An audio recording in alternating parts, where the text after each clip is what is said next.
Oh, John Kerry's Mideast peace talks have gone nowhere. Hey, Scott Horton here for the Council for the National Interest at councilforthenationalinterest.org. U.S. military and financial support for Israel's permanent occupations of the West Bank and Gaza Strip is immoral, and it threatens national security by helping generate terrorist attacks against our country. And face it, it's bad for Israel, too. Without our unlimited support, they would have much more incentive to reach a lasting peace with their neighbors. It's past time for us to make our government stop making matters worse. Help support CNI at councilforthenationalinterest.org. All right, you guys, welcome back. I'm Scott Horton. This is my show, The Scott Horton Show. Oh, thank goodness. I got the great Will Grigg on the line. He writes this great blog. It's called Pro Libertate at freedominourtime.blogspot.com. Don't you like that insistence right in the title?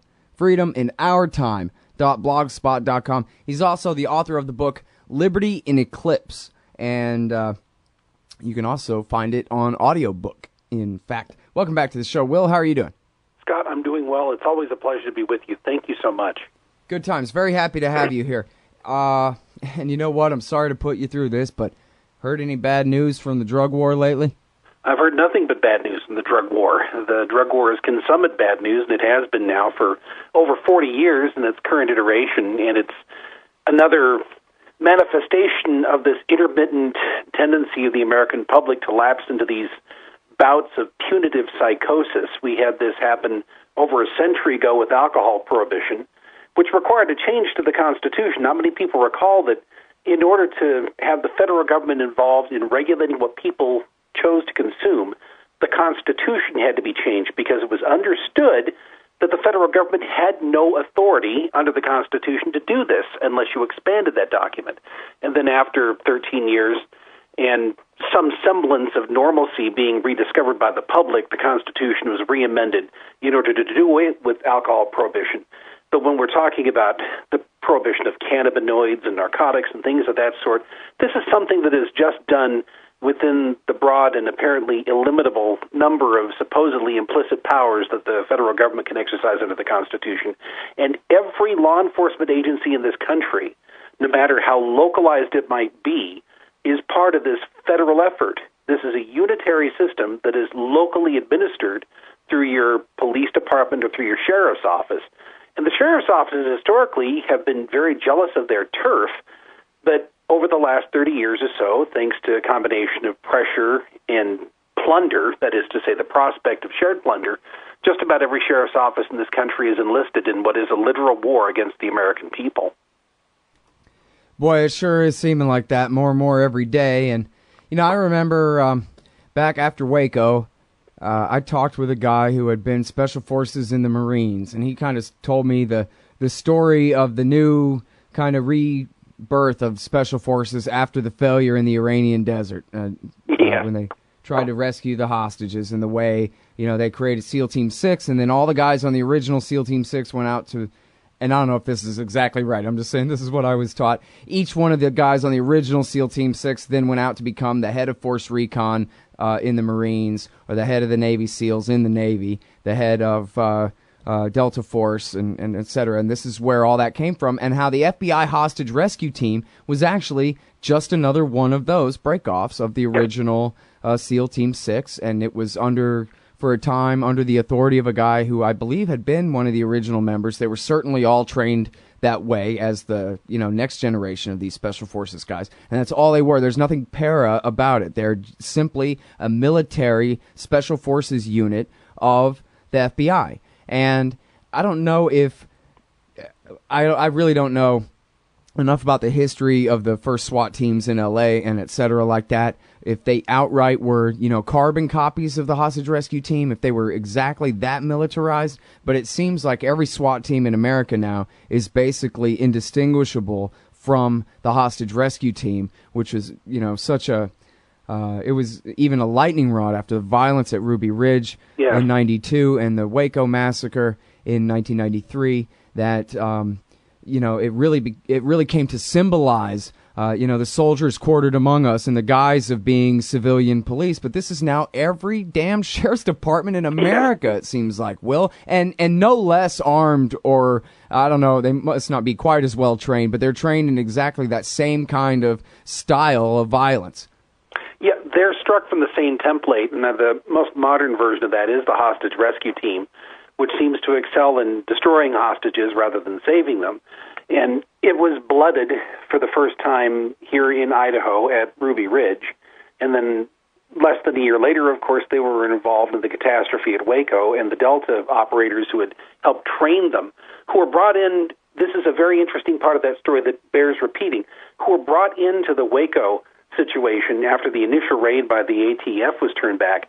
They were brought in because of a drug nexus that had been falsely adduced to the Branch Davidians by then-Governor Ann Richards. That's how the ATF ended up getting advice and material support and training from the military. And Huey's for the initial assault. Exactly. Yeah, this is a full-scale domestic deployment of the military. There's nothing para about it, as you say, Scott. The only difference is they operate under less restrictive rules of engagement here domestically than they do overseas. And that's another aspect of this that doesn't get much attention. You referred to the SWAT teams in Los Angeles. The one that was created in 1968 under the late and not particularly lamented Daryl Gates was modeled on paramilitary or quasi-military or blended forces that were put in place in Southeast Asia by military advisors in the late 50s and early 60s. So this is something that is a direct outgrowth of the Vietnam War. This was an American transposition of tactics that had been employed against the Vietnamese, the Viet Cong specifically. And the original SWAT team had its first engagement at a record store that was being run, a hangout that was being run by the Black Panthers. And this grew out of a noise complaint. Somebody complained that these people are playing their music too loudly. A cop went and confronted the Black Panthers. Harsh words were exchanged, and this escalated into a confrontation where guns were drawn. And so the SWAT team got its orders, and they were deployed to deal with this menace of a handful of people at a record store. And over the course of one day, it escalated to the point where, according to Gates' memoir, they made a special call to the White House to get permission to receive a rocket launcher from Camp Pendleton to use in order to put down the resistance there on the part of the Black Panthers at this record store. So from the very beginning, there's a very steep and very quickly scaled escalation ladder that the SWAT concept's always been involved in. It was still understood before the war on drugs was proclaimed by Nixon in 1971 that SWAT was supposedly a model which is going to be confined to a handful of potentially troublesome high-crime urban areas. It would deal with exceptional circumstances that perhaps would involve hostage situations or barricaded gunmen or bank robberies or Patty Hearst SLA-type terrorism. And from that point, in 1971 up through about 1995 or so, there was still this idea that SWAT was an exceptional model, that you wouldn't use that protocol except in dire circumstances.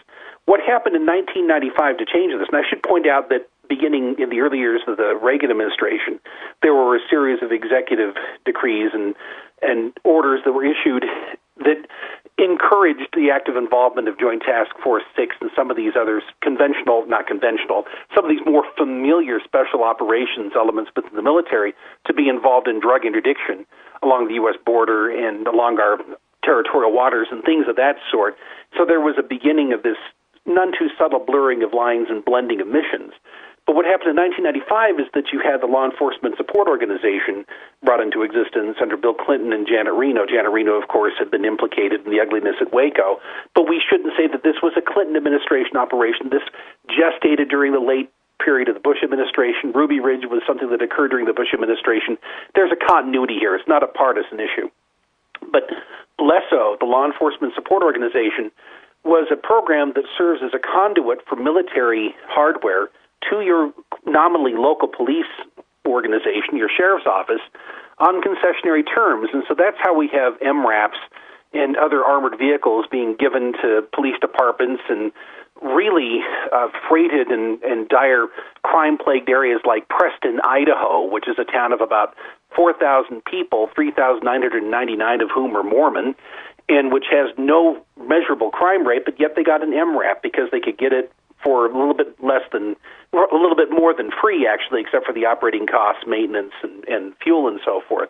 And they got it because they could. The same thing happened in Nampa, which is a town here in Idaho of about 60 or 70,000 people. They don't need these things, but this is a situation where the availability of the technology defines the need. It exists. We can get it without paying for it. Ergo, we need it, and we'll find a use for it. And the use they put it to always involves escalating this war against the citizenry. Right. All right. Now, So, well, I'm going to try to tell the story and paraphrase it while I Google. Unfortunately, now, hopefully, I only just thought of this, but I really want to bring it up to you. It was a story of police getting an MRAP, and the chief says, I think it was the chief or maybe it was the sheriff. He says, a lot of soldiers are coming back now, and of course, many of them are joining up the police department, obviously, right? Sure. But then he just, on a dime, in the middle of a sentence, he immediately conflates the returning American hero veterans of the terror war into the terrorists and says, and they're all very sophisticated now in the use of IEDs, and that's why we need this, right? The weapon of the Sunni-based insurgency in Iraq is now presumed to be the weapon of the American soldier returning, and for some reason, the sheriff, with no particularly guilty conscience, seems to think that these soldiers won't be able to wait to go to war with him as soon as they get back. And I just wonder, like, who told him that, or where did they get this stuff? Did he know he was lying, or it almost sounded like something Winston Smith's neighbor would have said about, like, I'm so glad that my children turned me in, or something. Wait, did you just say that the soldiers are the Al-Qaeda guys, or what are we talking about here? But anyway, I got this big truck, and I mean to justify it. Exactly. And I think perhaps this sheriff or this police chief slipped a joint here, if you will.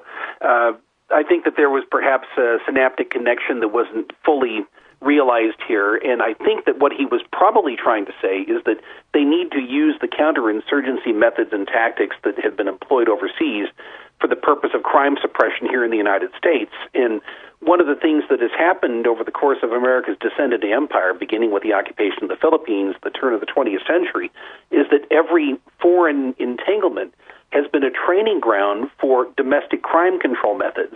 And then you have domestic crime control methods sort of advance the science of counterinsurgency. So actually the first place where we started reading about the phrase clear and hold as an urban warfare tactic was not in Iraq or in Afghanistan or perhaps in Haiti or Somalia or someplace like that. It was actually in Northern California in the late 1990s, where they were field testing methods that were later used during the surge in Iraq and the surge in Afghanistan. And in somewhat similar fashion, back in the late 1890s, when you had counterinsurgency underway against the Philippine freedom fighters that involved the torture technique we now call waterboarding, at the time was called the water cure, the field commanders who were actually teaching American soldiers in the Philippines to use water torture were veterans of the NYPD who would use that as a third-degree interrogation tactic against criminals.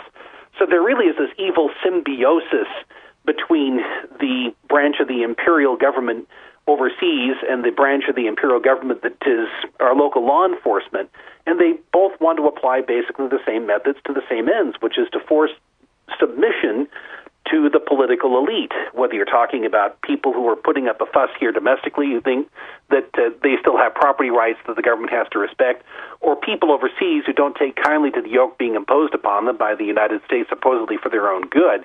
And the fact that you have priority recruitment of military veterans into police departments is another illustration, Scott, of what you talked about regarding the fact that the Third Amendment and the protection that it supposedly provides has been largely rendered a fiction. You have troops quartered among us if they are invested with a military mindset where they conceive themselves as existing on a 360-degree battlefield and see Americans not as citizens whose rights they have to protect, but as a potential enemy that is a threat to force protection, to use the military expression, or officer safety, use the cognate here in domestic terms. And so they receive the hardware and they also receive the indoctrination, and it is bred into the bone, quite frankly, over the last generation or so. And that's one of the reasons why there is a bit of a generational cleavage between people in law enforcement who are my age and perhaps a little bit younger. There aren't many who are older who are still active duty law enforcement. On the one hand, you have that cohort, and on the other hand, you have people in the, I'd say, post-1993, 1995 class who've never known anything else. This has been the operational doctrine for the whole time they've been in the military. There's nothing more important than officer safety, and you have to look upon the public as an enemy to subdue. That's something I think that was implicit in the adoption, the tragic adoption of Robert Peel's model of paramilitary law enforcement from the beginning, but it has escalated and evolved dramatically just in the last 20 or 25 years. Yeah, boy, I'll tell you, it's just like Chalmers Johnson says. You either give up your empire or you live under it. And you know what's funny, too, Will, is I was talking with Lou Rockwell last night on my new show on Liberty Chat, and he was talking all about an anarchist society and how we don't need these SOBs and all this. And he's drawing this great picture, and so I'm doing my little, imagination and thought experiment about just how great it would really be to have anarcho-capitalism. You sold me, Mr. Rockwell. You got it. But I was thinking, wow, can you imagine? Never even mind that. Never even mind necessarily repealing the 20th century or any of that. But just what if we just had peacetime? How far away are we from that now? From the idea of everybody living in this society without fear of some boogeyman, without some brand new excuse of why we need the government so bad every single day. If we could just have a little bit of return to normalcy. It's been so long since we had that. It's almost like, you know what I mean? It feels a million miles away at this point. Yeah. That we would even, that we would come anywhere near ceasing this exact path that you're going down, this exact path that you're describing, where all of the suppression of foreigners techniques employed during the wars are brought home to the people, perfected, and then reemployed in different places around the world, and then brought back again. Remember the LAPD, the Marine Corps went to the LAPD in 2008 and said, we taught you guys coin back in the early 80s, but we forgot. Can you teach us all the stuff that we taught you? We can't seem to find that paperwork or whatever. And so then the LAPD gave the Marines training for going into, escalating into Iraq and Afghanistan. Well, one of the things that has to be recognized here is that this is a literal war when we talk about the war on drugs. It's a literal war using military hardware and military tactics that target people who are U.S. citizens for the most part.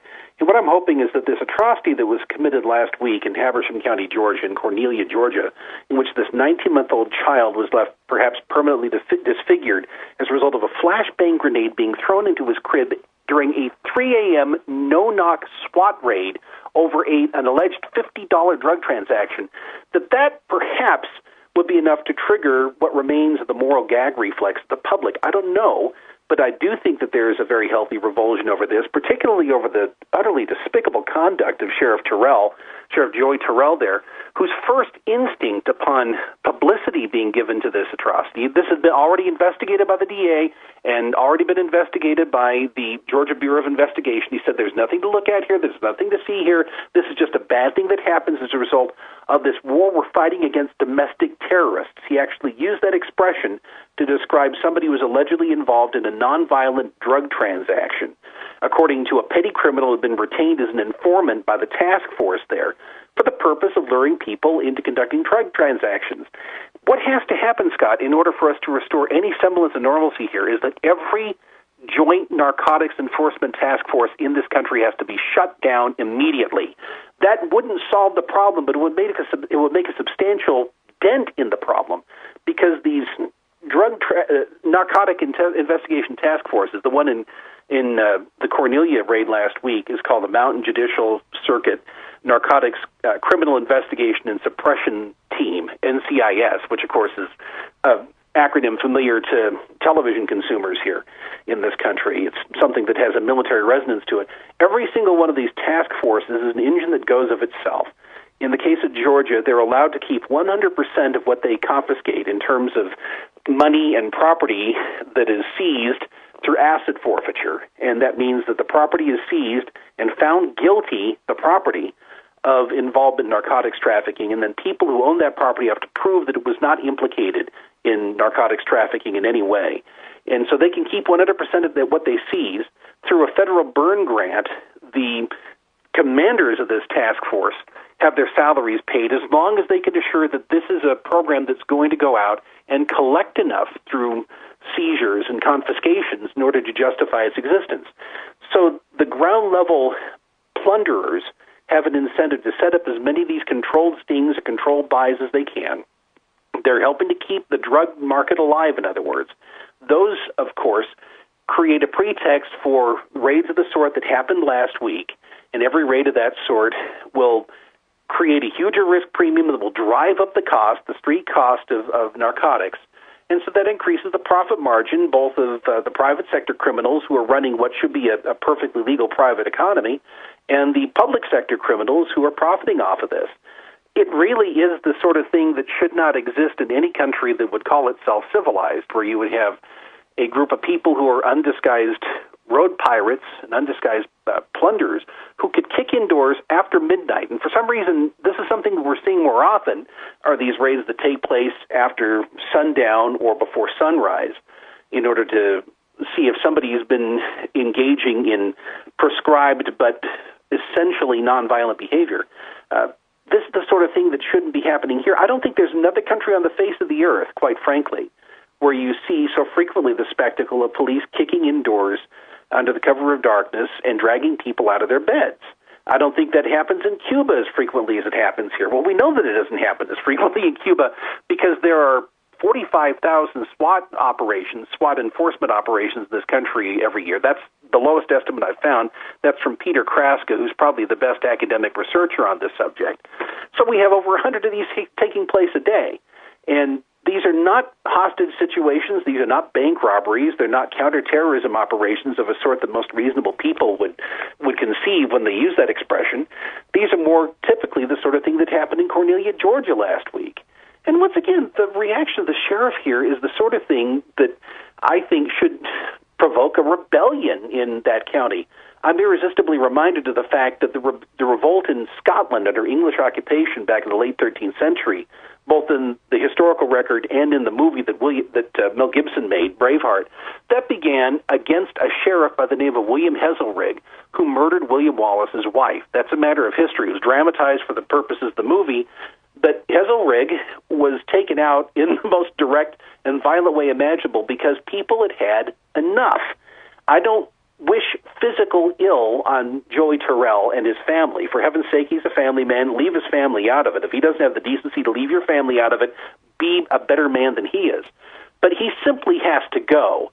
So he has to be recalled, and then his drug task force has to be dismantled. And the same thing should happen in every county in this country. And we're not going to see a semblance of normalcy until this happens. If we're going to countenance the continued existence of government-operated police, and that's a disputable assumption, I think, would be better off if we had private security, we had private peace officers, and that's something that we've seen in this country before we embraced the British model. If we're going to countenance the continued existence of government police agencies, they must be peace officers. They must be devoted entirely to the protection of property rights. They should be reactive rather than proactive on the model of the fire department. The fire department, of course, doesn't send people cruising around in neighborhoods looking for fires to put out. And they certainly don't send people around a la Fahrenheit 451 setting fires, which is what most police operations amount to these days. These are police operations that have the effect of engendering crime or contriving excuses to intervene where there are no violations of person or property rights taking place. Well, I mean, when you say 100 a day, and that's, footnoted 6 ways, I know I've read you for a long time here, I mean, that's the one that just ought to, there's no other way around that number other than something is going way out of control here. Like you said, people, who watch TV, which is everybody, they might believe that a SWAT team is for a hostage situation at a bank, but no. They're kicking in doors all day, every day, 100 a day in America. That is, I don't know exactly how it is in Cuba or anywhere else, but for the USA or anywhere else, that is absolutely out of control. It's something that is a complete repudiation of the heritage that we boast of, where we have liberty protected by law and minimalist government, and we generally stay out of the affairs of our neighbors. And all those things, of course, have been completely inverted as a result of our descent into statism.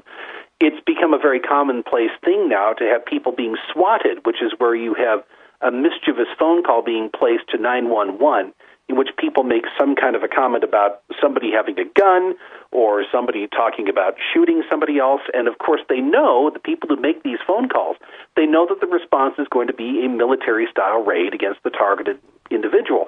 That happened in Caldwell, which is a town about 40 miles from here in Idaho, a very small town. A guy got swatted about a year ago, and as a result, an entire apartment block was terrorized because the SWAT team kept going to the wrong doors. They terrorized no fewer than 4 people in the same apartment complex. And when they found the poor schlep who'd been swatted, he's somebody who'd done nothing, but he'd infuriated, once again, a petty criminal, a woman who didn't like him and had offended her somehow, and acting as a confidential informant, she filed a false and malicious report that he was planning to kill her. And when they found this poor guy, they kicked in his door. Actually, he was responding to the door kicks on either side of his apartment. He opened the door and said, "What's going on?" And they ordered him to the ground, and they forced him to crawl on his stomach before the raiders so that he could be handcuffed. And they were threatening everybody in the block with a feral dog. They said, if you don't come out, the dog will bite you. They illegally searched several houses. This took place in Caldwell, Idaho, for heaven's sake. That's a town of about 30,000 people. But that's the sort of thing that can happen very readily in this country because the police are primed to that type of overkill response. And there are people who, for whatever reason, have taken a dislike to their neighbors, and they know that they can sit the armed emissaries of state violence on them. And that's a social condition that is not reflective of a healthy body politic, I contend. Right. Well, now, so here's the thing, though, is it does seem like, certainly on pot, we're beginning to see a real shift in the consensus here, and it is a generational thing, of course. But, you know, with the militarization that obviously is, goes hand in glove with the war on drugs, I wonder whether you think, I mean, as you put it, it certainly should be, but can it be that this can be the last straw? One of these has got to be the last straw. You know, you mentioned the Braveheart thing. I was thinking of V for Vendetta, where the guy shoots the little girl in the street, and the mob comes and says, "No, dude, that's enough of you, secret police thugs, for now. We're done with you." And they bring out their tire irons and avenge her murder, that kind of thing. It seems like, and again, I'm just like you, I'm not wishing for that to happen literally, but I'm saying, isn't there one where that's the last straw, where actually, no, you are not our security force. You are all as fired as hell now, and if you're smart, you'll resign and leave town. Because we are pissed. Why isn't this the one where all of America just throws up their hands and say, you know what, apparently we're not getting any closer to a drug-free America, and this tiny baby had his face burnt off. So maybe we could just quit, huh? Why not? Yeah. I think this might indeed be that proverbial paradigm shifter, that proverbial deal breaker. And I do think that there are large sections of this country where the police have lost, if you will, the mandate of heaven, and they're being seen for what they are, which is they're the mercenary hirelings of a corrupt political class that illicitly claims a monopoly on the legitimate use of force. And so they've been desacralized in the minds of a lot of people. This is happening primarily through social media. It's happening, if you will, in cyberspace rather than in physical reality. But that's a precursor, perhaps, to what will happen as a result of conscious action in the realm in which we actually live. People will start looking at these individuals and saying, look, if we're going to allow you to be carrying out some role in the community in which we live, this is what it's going to be. You're going to protect life, liberty, and property, period, full stop, new paragraph. And I do think that this is the year where we're seeing a very healthy change of climate on the part of a lot of people. But what's happened, Scott, as well, is that on the other side, on the side of the Praetorian class, if you will, they're becoming more and more obsessed with the idea that their role has to be, once again, force protection, the protection of the supposed integrity of their group as a caste. That explains the lawsuit that was filed last week, a 1983 federal civil rights lawsuit against the Justice Department, as if that's going to work, and the city of Seattle because of their new use of force policy, because they're requiring that the police in Seattle, which have a horrible, well-earned reputation for overkill, for brutality, for disproportionate use of force, they're contending that the new use of force policy, which is a feint, nothing more than a feint in the direction of accountability, they're demanding that it be repealed because it would hinder them too much in the exercise of lethal force. It would hold them responsible for episodes like the killing of this hapless, drunken, deaf woodcarver who was just capped on the street by a police officer when he was carrying 2 wood-carving knives that were folded in his possession. This happened a couple of years ago. It actually instigated a federal investigation. He was not prosecuted for this. It was an act of criminal homicide, clearly, but he was given the residual benefit of the doubt through this magic of qualified immunity. But you've got a group of police officers there who, acting beyond the mandate of the police union, which is not actively supporting them, these people are demanding nothing less than full-orbed immunity for whatever they do to people. And I think that mindset's going to become contagious within the ranks of police. So we're going to see a really interesting polarization occur here between the public and the police who supposedly protect them. And this reminds me of another thing, Scott. In Cincinnati, the municipal police department has issued instructions to police that they cannot go into burning buildings to rescue people because there was a police officer killed a few months ago. I saw you tweeted that out last night. I mean, man, a genuine peace officer died trying to rescue somebody in a fire. So a police department in Cincinnati says you can't run into a burning building to save people because, although they don't say this, you don't have any enforceable responsibility to protect an individual citizen. Your duty is to protect the state, to protect the political class. So I think we're seeing an interesting polarization here that will be healthy in a conceptual sense, if you will, but it's going to be perhaps socially turbulent, perhaps even dangerous until people, the people at large, who are supposedly the beneficiaries of what we're told are police protection, or rather are entities intended to protect us. The public at large comes to realize that something is seriously wrong with the system as it exists right now and demand that we have radical changes to it. Right. Yeah, well, I'm so sick and tired of it, man. And the thing is, too, is all you got to do is just go look at any of these cop block pages, or I mean, there's 100,000 of them or something out there now. Mm-hmm. And thank goodness for that, too. And like you said on that's Facebook. healthy development. Yeah, and it just keeps coming and coming. At Radley Balco, thank goodness he's not just doing his great work, but he's doing his great work at the Washington Post. Yeah. Where it's sort of being thrust in the face of people who actually have power and influence. That, just how bad it really is. And so, Robert Higgs, I forget if I told you this, but I talked with Robert Higgs at this thing in D.C. where we were, and he said to me that he thought that the combination of Facebook and everyone having cameras in their pockets right at the same time that the police are getting absolutely completely out of control and off their leash is really bringing things to a head right now, where it's just becoming so apparent to so many people what's going on. You just can't ignore it. Even if you're a sweet, innocent old lady who just never heard of such corruption, yeah, you have. It's in your face. It's in everybody's face. Yeah, that was a very healthy and unexpected synchronicity, and I think that explains why there's been this change in the aggregate public mind, if you will, that I was describing a few minutes ago. And I do think as well that in addition to looking at the cop block pages, it would be a healthy thing for people interested in what's going on to visit some of the cop talk forums, policeone.com, in the line of duty. Take a look at the way these people perceive what they do and perceive criticism of what they do. Take a measure of how they regard us, how little they regard us, and how reflexively they result to a type of blinkered cultish tribalism in the face of criticism. That's something that's a very healthy, albeit infuriating exercise as well. Yeah, I know. It's amazing the self-righteousness that these guys deploy at all times. All right, anyway, I've kept you way over time here. The show's over. Everybody's gone. It's just you and me and everybody who's going to hear this later on at scotthorton.org. But thank you very much for your time. It's great to talk to you again, Will. Thanks so much, Scott. You take care. You too. All right, everybody, that was the great Will Grigg. His wonderful website. Man, you got to read him. He's just as good at writing as he is at talking, and you heard it. That's freedominourtime.blogspot.com. freedominourtime.blogspot.com. For his great blog, Pro Libertate. Get his book, Liberty in Eclipse. Come on, man, help support. Get his book. And also, one last thing. I found my footnote. It's fox59.com. And boy, the quote was specific. It was much more specific than the way I paraphrased it. Quote from Sergeant Dan Downing of the Morgan County Sheriff's Department talking about why it's okay for him to have a gigantic new MRAP mine-resistant armored vehicle.